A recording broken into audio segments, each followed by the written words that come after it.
வணக்கம் நண்பர்களே, இது நம்மளுடைய சேனல். இன்றைக்கி நம்ம அப்பளக்கூட்டு பண்ண போகிறோம். வாங்க வீடியோக்குள்ளே போகலாம். நம்ம குக்கரை இண்டக்ஷனில் வச்சு ஹீட் பண்ணியாச்சு. எண்ணெய் காஞ்சிருச்சு. பட்டை சேர்த்துக்கலாம், கிராம்பு, நட்சத்திரப்பூ, சோம்பு, கொஞ்சம் போல் சீரகம், இஞ்சி பூண்டு தட்டி வச்சுருக்கேன், அதையும் சேர்த்துக்கலாம்.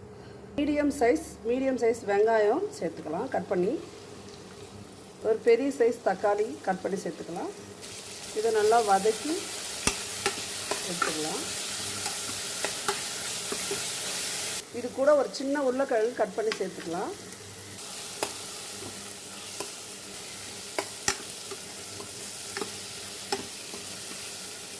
தேவையான அளவு உப்பு சேர்த்துக்கலாம்.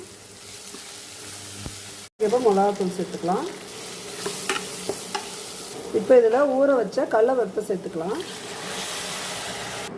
இதில் தேவையான அளவு தண்ணி விட்டு விசில் போட்டு நம்ம எடுத்துக்கலாம்.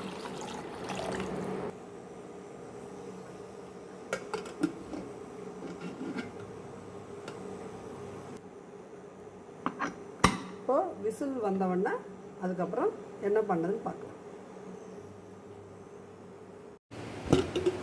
இப்போ நம்மளோட கிரேவி ரெடி ஆயிடுச்சு, நல்லா வெந்து வந்துடுச்சு.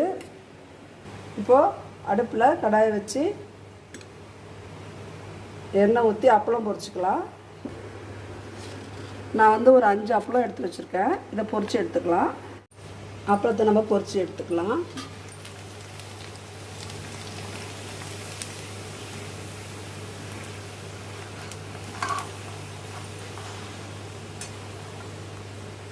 அப்பளத்தை பொரித்து எடுத்துட்டோம். இப்போ இதை இந்த கிரேவியில் சேர்த்துடலாம். இதை அப்படியே நல்லா உடச்சி எடுத்துக்கலாம். இதை நல்லா அப்படியே உடச்சி கிரேவியில் சேர்த்துடலாம். நம்மளோட சுவையான அப்பளக்கூட்டு கிரேவி ரெடி ஆகிடுச்சு. நன்றி.